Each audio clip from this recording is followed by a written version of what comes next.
Hi Taos County, this is reporter John Miller with a preview of what you can expect to see in this week's paper. First up in the news, with the election just around the corner, we bring you a slew of stories this week before you head to the ballot box. We have articles from our partners at the Santa Fe New Mexican on statewide races, including little-known judgeships, as well as the big ticket and flashier campaigns for Senate and the governor's office. There's also a story on political contributions to our local sheriff's race, as well as a full-page sample ballot. And also don't forget about those bonds and constitutional amendments. Early voting is underway and the election is November 6th.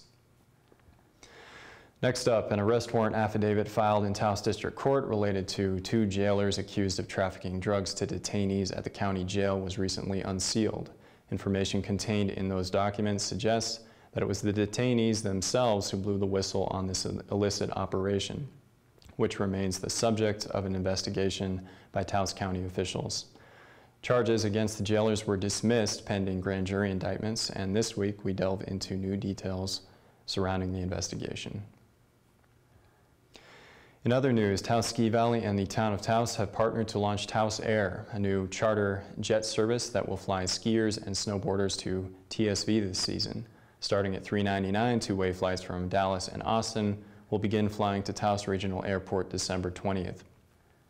A shuttle will then take those travelers from the airport to the Blake Hotel, and in an attempt to try and get the travelers down the mountain, the North Central Regional Transit District has also extended the hours of the Green Line to and from the Ski Valley to include longer night runs. More on this story Thursday. Also, we provide some new details on a string of burglaries that has troubled numerous businesses around the Enchanted Circle. We touched base with our county law enforcement agencies to check on their efforts to catch what many now believe to be a sole male prowler who has pilfered thousands of dollars in cash and goods. In Tempo, our cover photo this week is of Michaela Martinez, who plays the lead in the Taos On Stage production of Proof. The play examines a complex father-daughter legacy of mathematical brilliance and mental fragility. Directed by Charlotte Keefe, it co-stars David Perez, Irene Loy, and Justin Janowick. The play is remarkable, but it also marks the debut of a new permanent theater for Taos On Stage. In addition, we're also covering an exhibit of works by the Taos Moderns, which are now returning to the Stables Gallery for 3 days only thanks to 203 Fine Art. That show is a benefit aimed at renovating the venerable gallery space of the Taos Center for the Arts. Of course, there's a whole lot more in Tempo this week, including the best calendar of events around. In sports, both Taos and Cuesta High School celebrated homecoming last week. While the Wildcats didn't come away with a win, the rebuilding team showed promise with a solid performance. The Taos Tigers, on the other hand, dominated in their showdown against Espanola Valley with a final score of 56-0.